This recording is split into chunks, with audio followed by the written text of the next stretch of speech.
स्वागतम बंधु स्वागतम आजिर ये ज्योतिष आलोचना को आपण समस्त स्वागत। आज आम वृष राशि उपरे दुई पद आलोचना करिबा। एप्रिल मासरे वृष राशिया माने केउ केउ प्रकार सुख बा दुख भोगिबे। ये राशिर समस्त लोक प्राय बुद्धिमान ज्ञानी, कारण ये राशिर मालिक हेले शुक्र, दैत्य मानकर गुरु। ये घरे चंद्र उच्च, राश्याधिप यदि संतुष्ट तेबे राशिर अवश्य मंगल हुए। सुतरां समस्त वृष राशिया शुक्रंकु प्रतिदिन प्रभातर उठी जोड़ हस्तरे प्रणाम करिबा उचित। व्यासदेव लिखिले से मंत्रटी हिम कुंदेन्दु संकाशं दत्यानां परमं गुरुं सर्वशास्त्र प्रवक्तारं भार्गवं प्रणमाम्यहम्। यही प्रार्थना को करी हाथ जोड़ी मुंड नुआई शुक्र को प्रणाम करिबा। प्रतिदिन प्रभात रे शଯ୍ୟା त्याग परे शुक्र प्रसन्न हेले आमर मंगल हब। द्वितीय कथा है चंद्र, जो तीनोटी नक्षत्र को नहीं ये राशि गठित। तार ना है कृत्तिका, रोहिणी, मृगशिरा। रोहिणी नक्षत्र रे चंद्र थिले विशेष शुभ फल दे थांती। तेणु यदि वृष रोहिणी नक्षत्र अछंती बा जो मानकर रोहिणी नक्षत्र से माने शतकड़ा 100 शुभ फल पाती बा शतकड़ा 100 ज्ञानी होई थांती। मृगशिरा शतकड़ा 80 और कृत्तिका वृषर लोके शतकड़ा 60 ज्ञानी होई थांती। जदि वृष लग्न घर होई थाए तेबे यही गणना शतकड़ा 100 ठीक।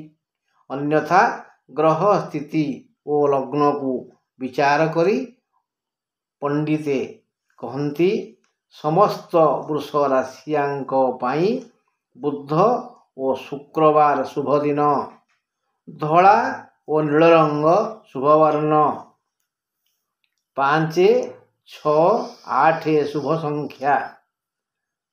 तेणु 5 होची 14 तारीख, 23 तारीख, 14 रे 1 4 अच्छी, 23 रे 2 3 अच्छी। तेणु 5 भली 14 और 23, 5 भली कहली 5 जा 24 आनो 5 तारीख बेस शुभ। सिमती 6 तारीख 6 भली 15 और 24, 8 तारीख शुभ, 8 संख्या शुभ। से भली 17 और 26। तेणु यही दिन मानक आपण माने शुभ काम करेंगे। मात्र ए मासरे आसुथिबा 1 तारीख, 11, 19, 20, 26, 27, 28, 29, 30 तारीख। 1, 11, 19, 20, 26, 27, 28, 29 और 30 तारीख गुड़िक अशुभ अटे। एणु यही अशुभ दिन गुड़िक निजे विज्ञ बा पंडित बोली परिचय देले अपदस्थ हेबे। यही अशुभ दिन गुड़िक बहुमुख प्रशंसा मिलिब। सावधान, यह शुणी खुशी न होई चुपचाप रहिबे, नहेले लोकहसा हेबे। एप्रिल 14 तारीख परे कृत्तिका वृष मान 3/2, रोहिणी वृष 4/2, मृगशिरा वृष 5/2 माने टोटाली वृष राशिया माने कोठी बुली जाई पारंती ବୃଷ ରାଶି ପାଇଁ ଭ୍ରମଣ ସୁଯୋଗ ଆସୁଛି। ଏହି 14 ଠାରୁ କ୍ରମଶଃ ଶୁଭ ସମୟ ବିଦାୟ ନେବ। କର୍ମ କ୍ଷେତ୍ରରେ ଅଶାନ୍ତି ଦେଖାଦେବ। ବ୍ୟବସାୟରେ କ୍ଷତି ହୋଇପାରେ। ପୈତୃକ ସମ୍ପତ୍ତିକୁ ନେଇ କଳହ ଉପୁଜିପାରେ। ଏଣୁ ଦୁଶ୍ଚିନ୍ତା ବଢ଼ିଯିବ। ଏହି ଦୁଶ୍ଚିନ୍ତା ହେତୁ ରକ୍ତଚାପ ବା BP ବଢ଼ିଯିବାର ସମ୍ଭାବନା ଅଛି। ସୁତରାଂ ଧୈର୍ଯ୍ୟ ଧରିବେ।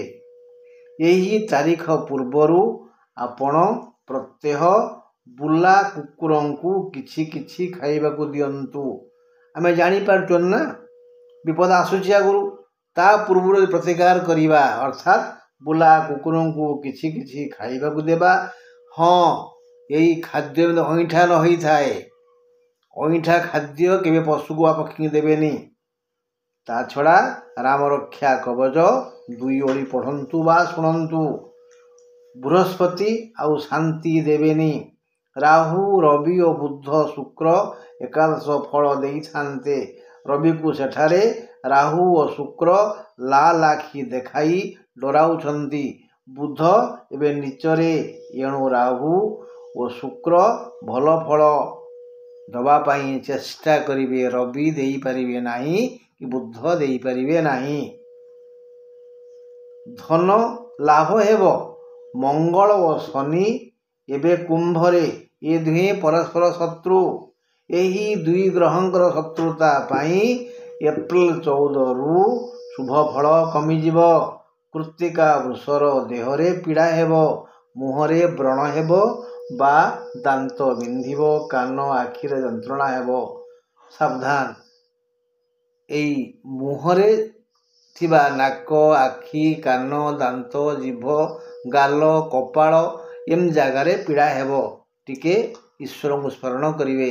ଅର୍ଥାତ୍ ଓଂ ହଂ ହନୁମତେ ନମଃ ବାରମ୍ବାର ଜପିବେ। ପୀଡ଼ା ହେଲେ ଜପିବେ। ଜାଗାକୁ ବାଁ ହାତରେ ଆଉଁସିବେ। ଓଂ ହଂ ହନୁମତେ ନମଃ କହୁଥିବେ, ବାଁ ହାତରେ ଆଉଁସୁଥିବେ। ପୀଡ଼ା କମିଯିବ। ତେଣୁ ପ୍ରତ୍ୟହ ସ୍ନାନ ପରେ ସୂର୍ଯ୍ୟଙ୍କୁ 3 ଆଞ୍ଜୁଳା ଜଳ ଦେଇ ପ୍ରଣାମ କରି ମନ୍ତ୍ରଟିଏ ପଢ଼ିବେ। ଜବା କୁସୁମ ସଂକାଶଂ କାଶ୍ୟପେୟଂ ମହାଦ୍ୟୁତିଂ ଧ୍ୱନ୍ତାରିଂ ସର୍ବପାପଘ୍ନଂ ପ୍ରଣତୋସ୍ମି ଦିବାକରଂ। ଏ ପ୍ରାର୍ଥନା କରିସାରି 7 ଥର ମନ୍ତ୍ର ଜପିବେ। ଓଂ ହ୍ରିଂ ଘୃଣେଶ୍ୱର୍ଯ୍ୟାୟ ନମଃ। ଓଂ ହ୍ରିଂ ଘୃଣେଶ୍ୱର୍ଯ୍ୟାୟ ନମଃ। କେତୁ 3 ନକ୍ଷତ୍ରକୁ ନାନାବିଧ ସୁଖ ଦେବା ପାଇଁ ଯୋଜନା କରୁଛନ୍ତି। ରାହୁ କହୁଛନ୍ତି ମୁଁ ସାହାଯ୍ୟ କରିବି, କିନ୍ତୁ ତମେ ତରବର ହୋଇ କୌଣସି କାମ ଫଇସାଲ କରନା। ଫଇସଲା ପରେ ଫଳ ଖରାପ ହେବ। ଭାବି ଚିନ୍ତି ବିଚାର କରି ନିଷ୍ପତ୍ତି ନିଅ। କ'ଣ କରିବା ଉଚିତ, କ'ଣ ନ କରିବା ଉଚିତ। ଯାହା କୁହନ୍ତି ହାତେ ମାପି ଚାଖେଣ୍ଡେ ଚାଲ। ତମେ ଯଦି ବିଚାର ନ କରି ତରବରରେ କୌଣସି କାର୍ଯ୍ୟ କରିବ, ମୁଁ ସାହାଯ୍ୟ କରିବିନି। ମୁଁ ଅବଶ୍ୟ ସାହାଯ୍ୟ କରିବି ସେହି ବୃଷରାଶିଙ୍କୁ ଯେଉଁମାନେ ଭାବି ଚିନ୍ତି ବିଚାର କରି ପଦକ୍ଷେପ ନେବେ। ସାବଧାନ! ମୁଣ୍ଡ ଖଟାଇ କାମ କରିବ ତ ଭଲ, ନହେଲେ ଦୁଃଖ ଆସିବ। ରାହୁ କହୁଛନ୍ତି ମୁଁ ତୁମକୁ ଧନ ଆଉ ଯଶ ଦେବା ପାଇଁ ପ୍ରସ୍ତୁତ ଅଛି, କିନ୍ତୁ ତରବର ହେଲେ ମୁଁ ଦେଇପାରିବିନି। ବ୍ୟାସଦେବ କହନ୍ତି ପରୋପକାରଂ ସ୍ୱର୍ଗାୟ ନର୍କାୟ ପରପୀଡ଼ନମ୍। ଯେହେତୁ ଖରାପ ସମୟ ଆସୁଛି, ତେଣୁ ଭାଇ ଯଥା ସମ୍ଭବ ପରୋପକାର କର। କାହାର ଘର ଭାଙ୍ଗନା, କାହା ମନରେ ଦୁଃଖ ଦିଅନା, କାହାର ଅପକାର ଚିନ୍ତା କରନା। ସେ ବୁମେରାଙ୍ଗ ହେଇଯିବ, ଅର୍ଥାତ୍ ତମର କ୍ଷତି କରିବ। ରହିଲି, ନମସ୍କାର।